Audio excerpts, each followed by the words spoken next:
Nakuha ng Minnesota ang Game 3 sa score na 102-97. Sa first quarter ay nagkaroon ng 8-0 run ang Minnesota na agad lumamang sa unang bahagi ng laro. Pero dahil sa effort ni Jimmy Butler na umiscore sa first quarter pa lang ng 11 points at 5 out of 7 shooting sa field ay naitabla ang score sa first quarter ng 21 points. Pagpasok ng second quarter ay pinangunahan ni McDaniels at Reed ang Minnesota upang magkaroon ang Wolves ng kalamangan sa score na 31-25.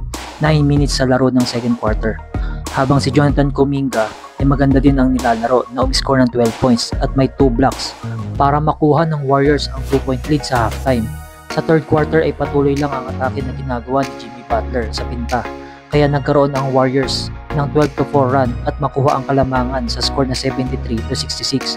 Ngunit na foul trouble si Draymond Green kaya napilitan ito ilabas sa laro.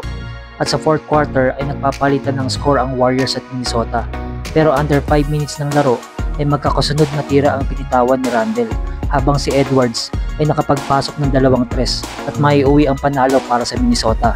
Pinangunahan ni Anthony Edwards ang Minnesota na tumapos ng 36 points habang si Julius Randle ay nagtala ng triple-double na may 24 points, 10 rebounds at 12 assists. Para naman sa Warriors ay nasayang ang effort ni Jimmy Butler na umiscore ng 33 points, 7 rebounds at 7 assists habang si Jonathan Kuminga ay nagtapos ng 30 points. Habang sa laban ng Boston Celtics at New York Knicks ay buong laro na dinominate ng Boston ang Knicks sa score na 115-93. Sa unang first 2 quarter ay maganda na ang shooting ng Boston na tumira ng 63% sa tres at 12-19 tira ang pumasok sa tres. Si Jason Tatum at Jaylen Brown ay may combined na 33 points sa unang 2 quarter. Si Jason Pritchard ay may ambag din na 13 points.